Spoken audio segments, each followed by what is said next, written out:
friends, welcome back to Sucharita Rannaghar. Today I am going to cook bandha kopi and kumra phuler chop. If you like my video then subscribe to my channel and hit the bell icon to remain updated to my latest videos.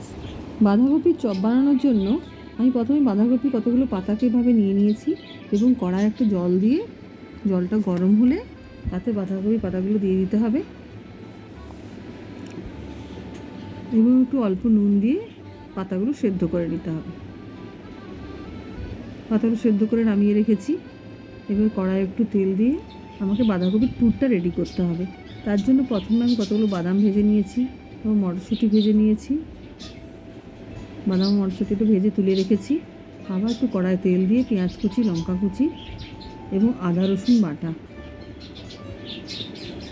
হলুদ গুঁড়ো, লঙ্কা গুঁড়ো দিয়ে ভালো করে মশলাটা করে সেদ্ধ আলুর মধ্যে মশলাটা দিয়ে দিতে হবে এবং তাতে বাদাম ভাজা মটরশুঁটি ভাজাটা দিয়ে ভালো করে মাখিয়ে নুন দিয়ে প্রয়োজন মতো লঙ্কা গুঁড়া দিয়ে ভালো করে এটা একটা পুরটা বানিয়ে নিতে হবে। পুরটা রেডি হয়ে গেছে। ঠিক এইভাবে বাঁধাকপি পাতার মধ্যে পুরটা দিয়ে মুড়ে নিতে হবে। আমার সব বাঁধাকপির পাতাগুলো মুড়া হয়ে গেছে। কুমড়ো ফুলের চপ বানানোর জন্য আমি কতগুলো কুমড়ো ফুল নিয়ে নিয়েছি এবং একই পুরটা এভাবে কুমড়ো ফুলের ভিতরে দিয়ে ঠিক এইভাবে মুড়ে নিতে হবে, দিয়ে চপগুলো রেডি করে নিতে হবে। সব চপগুলো আমার রেডি হয়ে গেছে। দিয়ে একটা পাত্রে প্রয়োজন মতো বেসন নিয়ে তাতে হাফ চামচ লঙ্কা গুঁড়ো, খাবার সোডা, নুন সব দিয়ে ঠিক এইভাবে অল্প অল্প জল দিয়ে ব্যাটারটা রেডি করে নিতে হবে। ঠিক এইভাবে ব্যাটারটা করতে হবে। তারপর একটা কড়াই তেল গরম হলে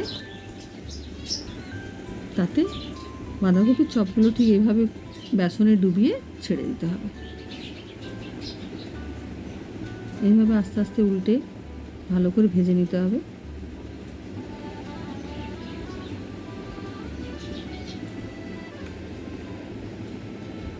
এইভাবে আস্তে আস্তে কম জালে বাঁধাকপির চপগুলো ভেজে নিতে হবে। লাল হয়ে ভাজা হয়ে গেছে। এবার এটা সার্ভ করে দিতে হবে।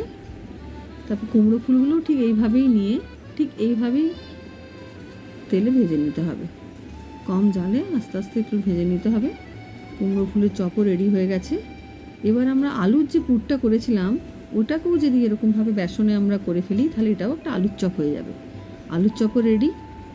এবার কুমড়ো ফুলগুলো প্লেন, যাতে মশলা না দিয়েও আমি যদি এভাবে বেসনে ডুবিয়ে ভাজি তাহলেও কিন্তু দারুণ লাগবে খেতে।